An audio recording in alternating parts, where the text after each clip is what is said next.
Carrie, we're talking about saving our nation. That's right. What's that about? All right, so I'm here this morning with Christal Tsoi-A-Sue. She's a clinical therapist, and we're going to speak about saving our nation. You are Trinidad born, but Correct. you're out there in Atlanta, Georgia. Yes. And you have an initiative. Tell us about it.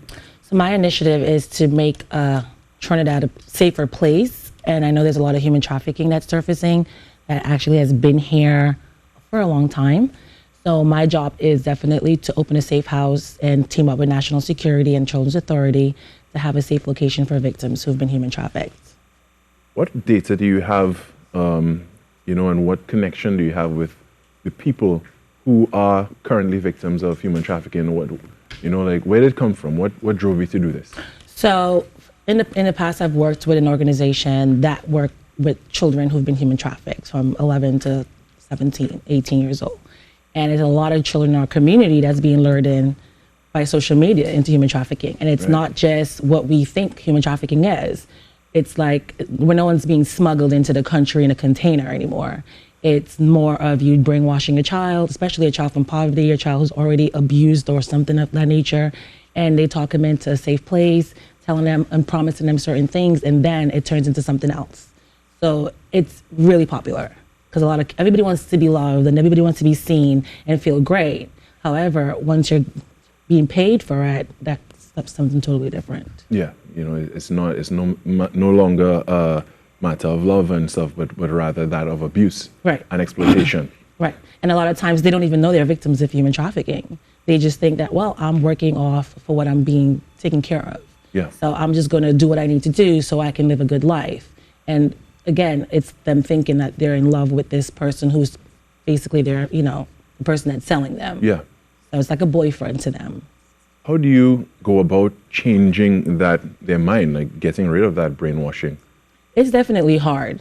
It's definitely hard. They have to first see that they were a victim of human trafficking. And a lot of the times there's things that has happened to them in their past. So they're holding on to things that they've been holding on for forever. And that's just the outcome of certain things. A person who's been abused by a family member, a parent, or even if a person who has no home and they're staying with someone else. They want to run away from that and they think they're in a better place. So it's hard to kind of get down deep, whatever is going on with them. And then once we find that place, we let them heal through that. And we heal through something called trauma-informed care. So you're already traumatized from certain things that happened to you in the past. Now you have certain things that's going on with you presently. We have to get both the healing from your past and the present. Definitely.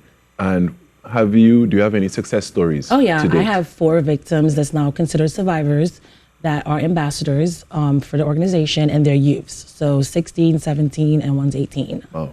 So they're young girls, and I take them back into the community because now they're healthy to talk to these other teens about certain things and what they think things are really isn't.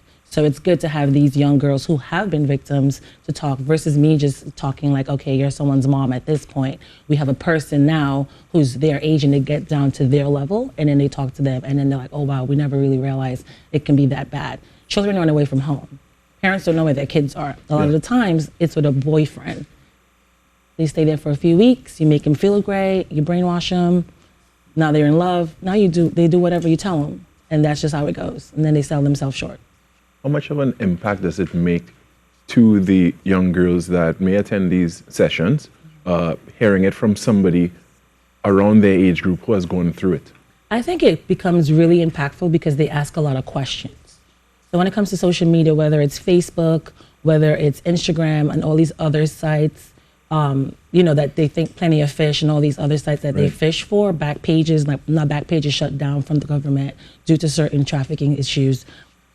They ask a lot of questions, and that makes me think like, okay, they've probably had someone in their inbox telling them how beautiful they are and things like that. And maybe they've never fell in, or maybe they're currently talking to someone that it kind of like triggered to ask the question. So I do see where a lot of the girls are asking my ambassador kids questions like, so did you think that this and did you think that? And, I watch them as they speak and they're puzzled, but they're like, oh, wow, let me be precautious.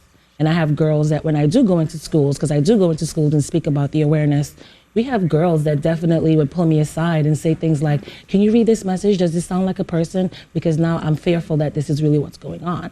and this guy been talking to me for all these weeks, and I would read the messages, and I'm like, it could be because what they do is they send young boys into your social media to get your attention. And now, because you're thinking they're young, they're also being victims as well as labor traffickers, because now they're luring you in, and their job is to get you to make money. That's just really how it works. Wow. And just before we close off, what are some of the signs, like the loved ones of those who may potentially be victims or potentially be trying to be fished, you know, as we say? What are some signs that, you know, loved ones should look for? Parents, friends, anybody?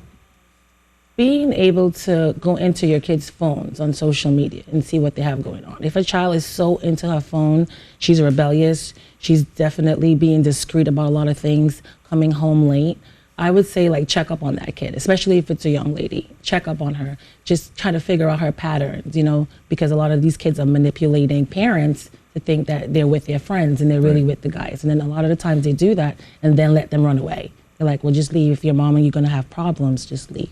Right. So definitely. This is what that is. Definitely. I want to thank you so much for joining us this morning, Christal, Tsoi-A-Sue.